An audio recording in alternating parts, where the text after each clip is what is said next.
నమస్కారం. ఇది సంగతికి స్వాగతం. ఎన్నాళ్ళో వేచిన ఉదయం వచ్చేసింది. మేనమేషాలు దాటిన మన్మోహన్ ప్రభుత్వం పునర్వ్యవస్థీకరణతో కొత్తగా రూపు సంతరించుకుంది. ప్రధాని మాటల్లో చెప్పాలంటే యువరక్తం, అనుభవం, శాఖలపై అవగాహన ఇదే ప్రస్తుత పునర్వ్యవస్థీకరణతో ప్రభుత్వం ఇవ్వదలుచుకున్న సందేశం. అంతేకాదు, ముందున్న సవాళ్ల కాలాన్ని సమర్థంగా ఎదుర్కొనేందుకే అనుభవజ్ఞుల్ని పార్టీకి పరిమితం చేయాల్సి వచ్చిందన్నారు సర్దార్జీ. కూర్పుల సమీకరణాలతో 2014 ఎన్నికలే లక్ష్యమని చెప్పకనే చెప్పిన సోనియా బృందం కొన్ని కీలక ప్రశ్నలకు మాత్రం ఎక్కడా సమాధానాలనే ఇవ్వలేదు. ఈ మొత్తం అంకంలో ఆపరేషన్ ఆంధ్రప్రదేశ్ది ప్రత్యేక స్థానం. పార్టీకి, ప్రభుత్వానికి కూడా కాంగ్రెస్ చేసిన ఈ ఇంటి వైద్యం వికటిస్తుందా, విజయం సాధిస్తుందా? ఇప్పుడు అందరి మదిలో అదే ప్రశ్న.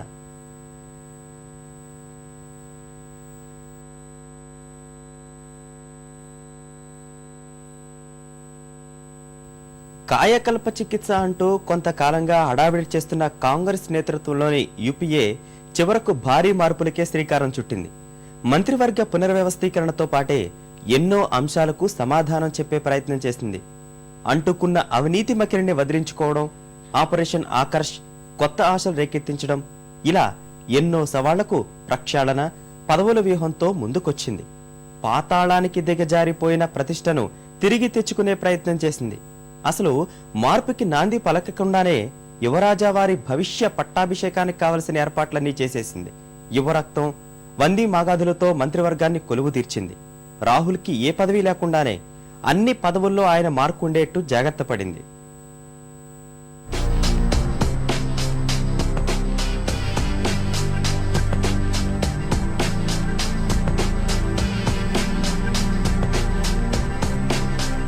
యువరక్తం, అనుభవం, శాఖలపై అవగాహన ఇదే పునర్వ్యవస్థీకరణ తారక మంత్రం.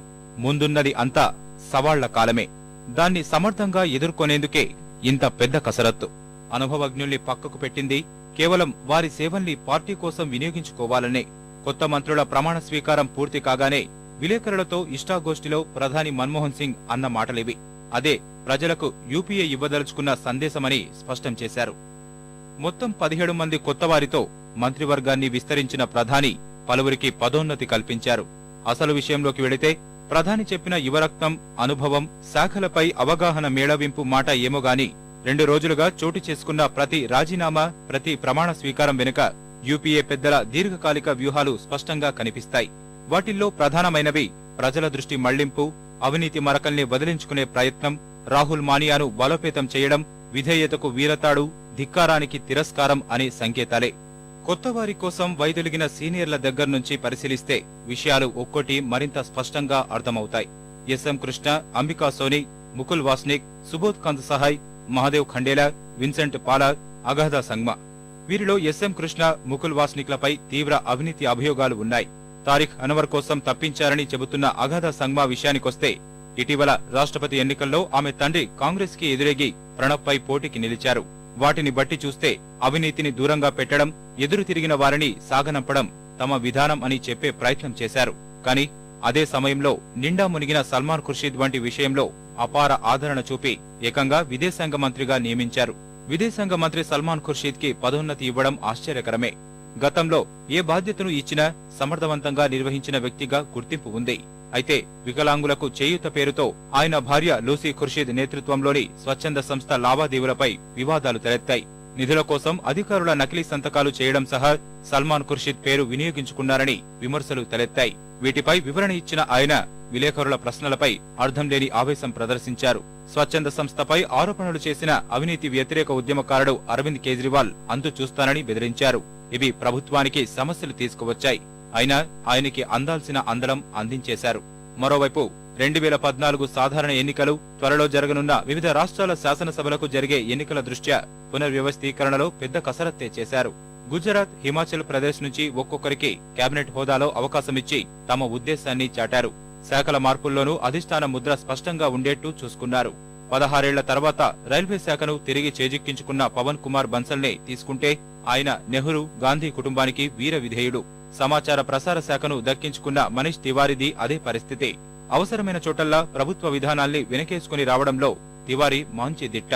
అయితే ఢిల్లీ ముఖ్యమంత్రిగా ఉన్న షీలా దీక్షిత్ ను మార్చి ఆ స్థానంలో అజయ్ మాకెన్ కి అవకాశం ఇస్తారన్న అంచనాలకే పరిమితం చేసి ఆయన్ని క్రీడల నుంచి పట్టణాభివృద్ధికి మార్చారు. ఉపరాష్ట్రపతి పదవి ఆశించి భంగపడ్డ రహమాన్ ఖాన్ కి మైనార్టీ వ్యవహారాలు అప్పగించి సంతృప్తిపరిచే ప్రయత్నం చేశారు. బెంగాల్ విషయంలో దెబ్బకు దెబ్బ అనే రీతి వ్యూహాన్నే అనుసరించారు. మమతా పేరు చెబితేనే ఒంటికాలిపై లేచే ఇద్దరికి మంత్రివర్గంలో చోటు కల్పించారు. వంగభూమిలో దీదీని ధీటుగా ఎదుర్కొనేందుకు ఏర్పాటు చేసుకున్నారు. బెంగాల్ నుంచి యూపీఏ చోటు కల్పించిన ముగ్గురిలో రంజన్ చౌదరి, దీపాదాస్ మున్షి మమతాకు బద్ద విరోధులు. బెంగాల్లో త్వరలో జరగనున్న పంచాయతీ ఎన్నికల నేపథ్యంలో ఈ చర్య వ్యూహాత్మకంగా ఎంతో కీలకమైనది అనేది నిపుణుల భావన. మన రాష్ట్రం విషయానికి వస్తే కంచుకోటను చెదరనీయకుండా చూసుకోవడం అనే లక్ష్యంతో పాటు కుల సమీకరణాలకు పెద్దపీటే వేశారు. చిరంజీవి, కోట్ల, బలరాం నాయక్, సర్వే సత్యనారాయణ, కిల్లి కృపరాణిల్ని తీసుకుంటే ఒక్కొక్కరు ఒక్కో కీలక సామాజిక వర్గానికి చెందినవారు. గట్టి ఓటు బ్యాంకు ఉన్న కులాల నుంచి వచ్చినవారు. ఈ మార్పుల్లో పదోన్నతి లభిస్తుందనే ప్రచారం జరిగిన విశాఖ ఎంపీ పురంధేశ్వరి హోదాను మార్చకుండానే వాణిజ్య, పరిశ్రమల శాఖ సహాయ మంత్రిగా కొనసాగించడం ఆశ్చర్యం కలిగించినా ఆ విషయంపై అధినేత్రి సోనియానే మాట్లాడి ఇబ్బందుల్ని వివరించడం ఆమెకున్న ప్రాధాన్యతను తెలుపుతోంది. ఊహించని రీతిలో శశిథరూర్ కు రెండోసారి మంత్రిగా అవకాశం కల్పించారు. ఐపీఎల్ జట్టు విషయంలో భార్య సునంద కోసం లాబియింగ్ చేశారన్న విమర్శలతో పదవి పోగొట్టుకున్న ఆయనకు అవకాశం ఆశ్చర్యం కలిగించేదే. కాకపోతే యువజన కోటాలో భాగంగా తిరిగి జట్టులోకి తీసుకొచ్చారు. కాకపోతే ఆయనకు పట్టున్న విదేశీ వ్యవహారాలు కాకుండా మానవ వనరుల శాఖ సహాయ మంత్రిగా నియమించడం కొసమెరుపు. పనిలో పనిగా కార్పొరేట్ రంగానికి పంటి కింద రాయిలా ఉన్న పెట్రోలియం శాఖ మంత్రి జయపాల్ రెడ్డిని శాస్త్ర సాంకేతిక శాఖకు మార్చారు.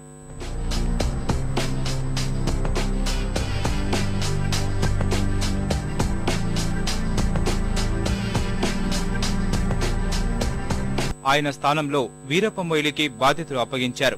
గుడి కంటే మరుగుదొడ్డి మేలన్న పాపానికి జయరాం రమేష్ నుంచి పారిశుద్ధ్య శాఖను లాక్కొని హిందూ వర్గాల మనోభావాలకి వందనం తెలిపారు. ఆయన్ని కేవలం గ్రామీణాభివృద్ధి శాఖకే పరిమితం చేశారు. ఇక పదోన్నతి పొందిన వారిలో జ్యోతిరాదిత్య సింధియాకు విద్యుత్, సచిన్ పైలట్ కు కార్పొరేట్ వ్యవహారాలు, జితేంద్ర సింగ్ కు యువజన, క్రీడల వ్యవహారాలు, మునియప్పకు సూక్ష్మ, చిన్న, మధ్య తరహా పరిశ్రమలు, మాధవ్ సిన్హ్ సోలంకికి తాగునీరు, పారిశుద్ధ్య శాఖలు అప్పగించారు. ఇక శాఖలు మారిన సహాయ మంత్రుల్లో ఈ అహ్మద్ కు విదేశీ వ్యవహారాలు, జితిన్ ప్రసాద్ రక్షణ, మానవ వనరుల అభివృద్ధి, ఆర్పీఎన్ సింగ్ కు హోం, కేసీ వేణుగోపాల్ కు పౌర విమానయాన శాఖ, రాజీవ్ శుక్లాకు పార్లమెంటరీ వ్యవహారాలు, ప్రణాళిక శాఖలు దక్కాయి. వీరంతా ఇప్పటికే రాహుల్ బృందంగా ముద్రపడ్డ వ్యక్తులు. ఇలా 2G బొగ్గు కుంభకోణం సహా అనేక అవినీతి ఆరోపణలతో అంటిన మకిలిని తుడుచుకునేందుకు కేంద్ర మంత్రివర్గ పునర్వ్యవస్థీకరణలో కొత్త రక్తానికే ప్రాధాన్యం అంటూ గట్టి ప్రయత్నమే చేశారు. ఇక అంతా ఆశించిన రాహుల్ చేరికపై మాత్రం ఈసారి ఏం జరగలేదు.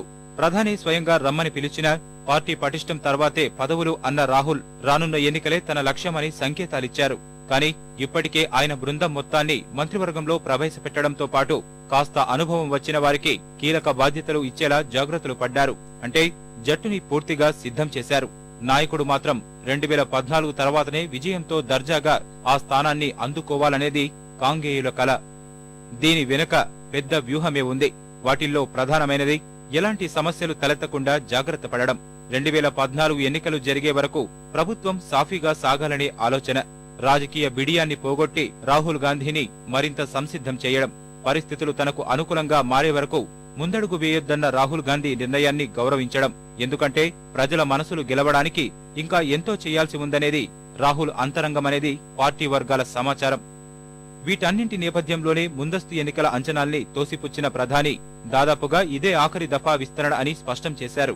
మొత్తంగా చూస్తే కీలక సమయంలో పైపై మెరుగులతో కేంద్రం చేసిన ఈ పునర్వ్యవస్థీకరణ ఎంత మేరకు సత్ఫలితాల్ని ఇస్తుందో చెప్పలేని పరిస్థితి. మరోవైపు పదవులు దక్కక చెలరేగిన అసంతృప్తులకు సమాధానం చెప్పడంలో ఏమాత్రం తేడా వచ్చినా అసలు లక్ష్యానికి అది బూమరాంగ్ అయ్యే ప్రమాదముంది.